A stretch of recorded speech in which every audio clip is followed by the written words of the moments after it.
कोविड-19 को लेकर वैक्सीन की तैयारियों के बीच इसकी कीमत को लेकर भी चर्चा हो रही है। मॉडर्ना आईएनसी की वैक्सीन की कीमत सबसे ज्यादा होने का अनुमान लगाया जा रहा है, जबकि फाइजर की कीमत $30 के आसपास हो सकती है।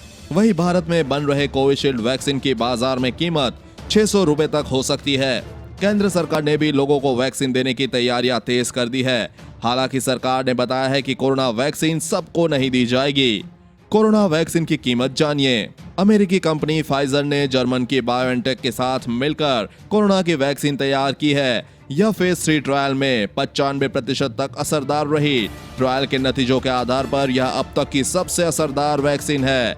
हालांकि फाइजर की वैक्सीन को 0 से कम तापमान -70°C पर स्टोर करना पड़ता है, जो इसकी सबसे बड़ी खामी है।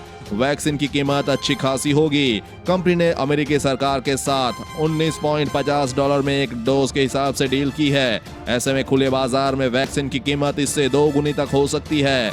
अमेरिकी फार्मा कंपनी मॉडर्ना आईएनसी ने बताया कि उसकी कोरोना वायरस वैक्सीन के लिए सरकारों को एक खुराक की कीमत $25 से $37 देनी होगी। भारत में बन रही कोविशील्ड सरकार को कम से कम $225 से $300 में मिलेगी, क्योंकि वह बहुत ज्यादा मात्रा में डोज खरीदेगी। लेकिन आम जनता को वैक्सीन के लिए $500 से $600 चुकाने होंगे। कोरोना वैक्सीन के क्या क्या साइड इफेक्ट? आमतौर पर वैक्सीन तैयार होने में सालों लगते हैं, मगर कोरोना के केस में महज कुछ महीनों में वैक्सीन तैयार की गई है। इस जल्दबाजी में भी सुरक्षा संबंधित पहलुओं का ध्यान रखा गया है, लेकिन हर एक पर वैक्सीन का कैसा असर होगा यह परखने में काफी वक्त लगता है। कई लोगों को वैक्सीन से एलर्जी हो सकती है और डोज मिलने के बाद अजीब साइड इफेक्ट्स भी सामने आ सकते हैं। इससे डबल डोज वाली वैक्सीन की दूसरी डोज लेने से लोग डर सकते हैं। अधिकतर कोविड वैक्सीन डबल डोज वाली ही है। अभी तक हुए ट्रायल में हल्के साइड इफेक्ट्स ही सामने आए हैं। हालांकि साइड इफेक्ट्स आम बात है, जब तक वे जानलेवा न हो। साइंटिस्ट के मुताबिक कुछ साइड इफेक्ट्स है जो वैक्सीन लगाने के बाद देखने को मिल सकते हैं। आइए उनके बारे में जानते हैं। किसे लगेगी वैक्सीन? सरकार ने किया साफ। सरकार ने मंगलवार को साफ किया कि उसने कभी नहीं कहा कि पूरी जनसंख्या को टीका लगाया जाएगा। सिर्फ उतना ही आबादी को टीका लगाया जाएगा जिससे कोरोना संक्रमण की कड़ी टूट जाए। सरकार ने ऑक्सफोर्ड वैक्सीन के ट्रायल को भी जारी रखने की बात कही। स्वास्थ्य मंत्रालय की नियमित प्रेस कॉन्फ्रेंस में Indian council of medical research के डायरेक्टर जनरल बलराम भार्गव ने कहा, मैं यह साफ करना चाहता हूं कि सरकार ने कभी नहीं कहा कि पूरे देश का टीकाकरण किया जाएगा।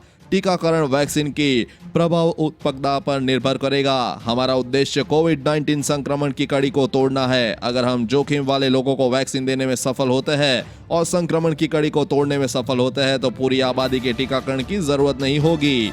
कब तक आ जाएगी कोरोना वैक्सीन? आमतौर पर वैक्सीन तैयार होने में सालों लगते हैं, मगर कोरोना के केस में महज कुछ महीनों में वैक्सीन तैयार की गई है। फाइजर कंपनी कोरोना वैक्सीन के लिए अमेरिकी नियामक से जल्द ही अनुमति के लिए अप्लाई करने वाली है। मॉडर्ना आईएनसी की वैक्सीन भी जल्द ही अमेरिका में लगने लगेगी। इस बीच कोविशील्ड वैक्सीन अगले साल के शुरुआती महीने में आ सकती है। ऑक्सफोर्ड वैक्सीन भी ट्रायल के अंतिम चरण में है और इसके भी जल्द ही बाजार में आने की उम्मीद है। वैक्सीन लगाने को भारत की बड़ी तैयारी। कोविड-19 महामारी से लड़ने के लिए वैक्सीन आने की संभावना प्रबल होती है। देश में टीकाकरण अभियान चलाने की तैयारी जोर पकड़ रही है। सरकार टीका देने वाले कर्मचारियों की लिस्ट बना रही है, जो अगले वर्ष 2021 के शुरुआती महीनों में 30 करोड़ देशवासियों को टीका लगाएंगे।